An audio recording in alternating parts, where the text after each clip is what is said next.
10 hidden Roman ruins no tourists know. Secret spots beyond the Colosseum.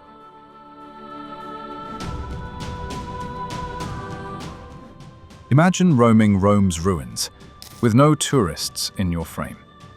Over 10 stops, we will swap jam-packed queues for goosebump solitude, ranking each site for visual wow and historical depth. Every spot is walkable or a quick bus ride. Most cost less than a plate of carbonara, and each one lets your camera breathe. Number 10. The Temples of the Forum Boarium.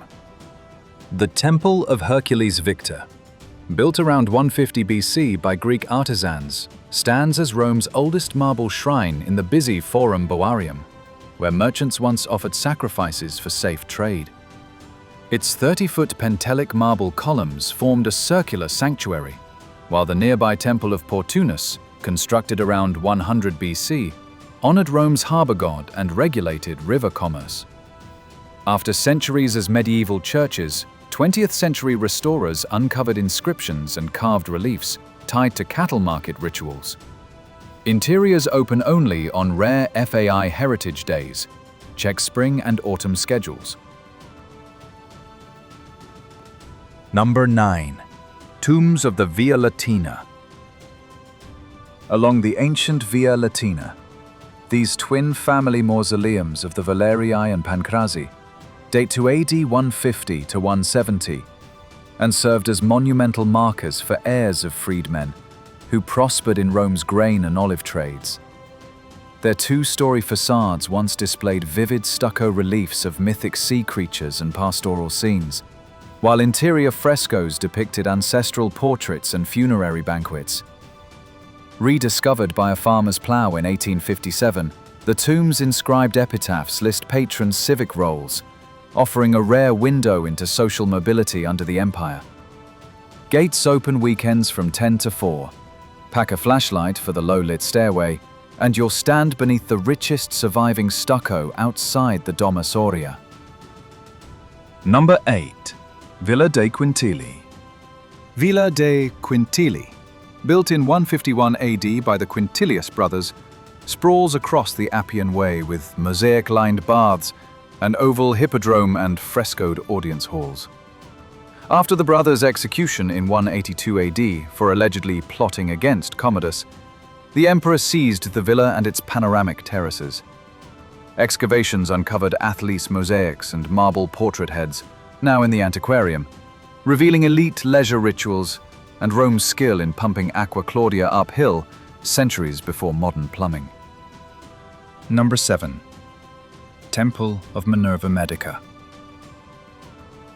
Built around AD 275 as part of wealthy gardens on Rome's Esquiline Hill, this octagonal brick hall once served as a monumental fountain or water nymphaeum, channeling spring water to nearby baths. Renaissance scholars misnamed it after finding a Minerva statue, but its original purpose was to celebrate water's power and empire's engineering skill. Long unused and overgrown, the roof collapsed in the 19th century, leaving only 7 towering arches. Visit at dawn to see sunlight spotlighting the brickwork. Its grand form influenced Baroque architects for centuries. Number 6. Theatre of Marcellus. Commissioned in 13 BC by Julius Caesar and completed under Augustus, the Theatre of Marcellus was Rome's first permanent stone playhouse, seating around 20,000 people for dramas and musical performances. Its 3 levels of arches combine Doric, Ionic, and Corinthian columns, a design that inspired medieval and Renaissance architects. In the Middle Ages, it became the fortified Savelli fortress and later hosted noble families as Palazzo Orsini.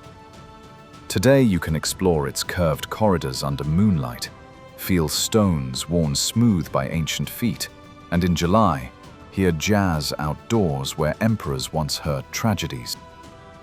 Number 5. Basilica di San Clemente. Underground layers. The Basilica di San Clemente, a multi-level archaeological site spanning from the 1st to the 12th century, guides you down a staircase through 4 eras.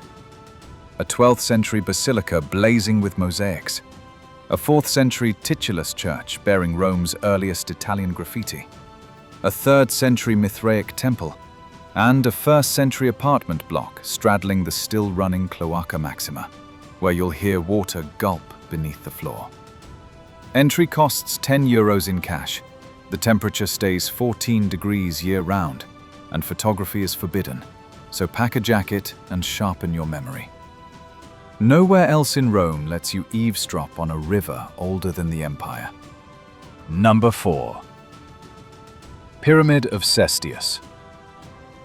Praetor Caius Cestius built this 36-meter Carrara marble pyramid around 18 BC, completing it in just 330 days to honor his funeral wishes. Centuries later, Emperor Aurelian wrapped it into his city walls, preserving its burial chamber painted with dancing nymph frescoes still visible today.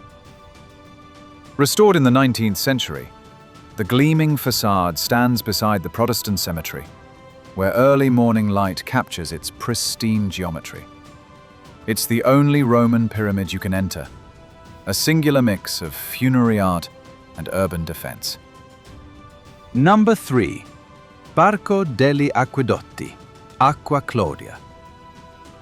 The Parco degli Acquedotti preserves a 15-meter stretch of the Aqua Claudia, begun in AD 38 under Caligula and completed by Claudius to supply the Palatine Hill. Papal engineers reinforced its travertine arches under Pope Urban VIII in the 17th century, saving them from collapse. Pack sunscreen and a picnic to wander beneath these ancient piers. Stand under arches that once carried 190 million liters of water daily, 10 Olympic pools every hour. Number 2. Domus Aurea, Nero's Golden House. After the Great Fire of AD 64, Nero claimed 80 hectares for the Domus Aurea, a lavish palace of artificial lakes, shaded pavilions and frescoed halls, praised for pearl inlay and gold leaf. Its octagonal dining room featured a rotating ceiling, while concealed pipes misted perfumed air, an early marvel of Roman concrete vaulting. Within a decade, Emperors Trajan and Hadrian buried the complex beneath new baths and amphitheaters to erase Nero's excess. It lay hidden until the 15th century, when Renaissance artists rediscovered its frescoes, sparking a revival of classical painting. Hard hat VR tours run Friday through Sunday for €18. Reserve early, wear sturdy shoes.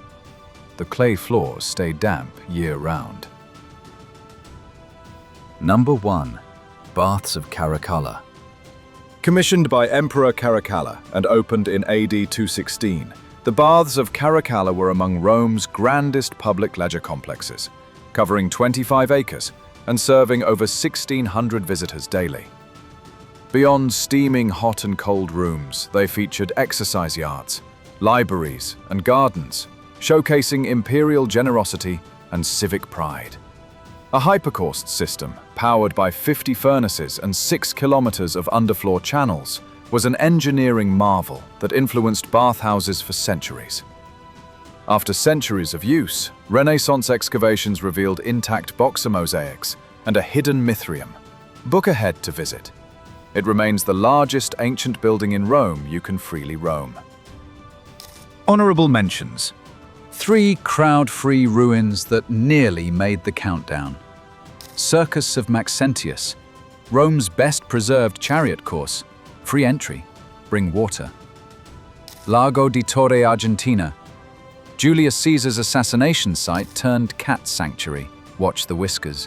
And Case Romane del Celio, underground Roman houses with 4th century frescoes. Timed tickets only. Pin them for your next Rome. Thanks for traveling with us.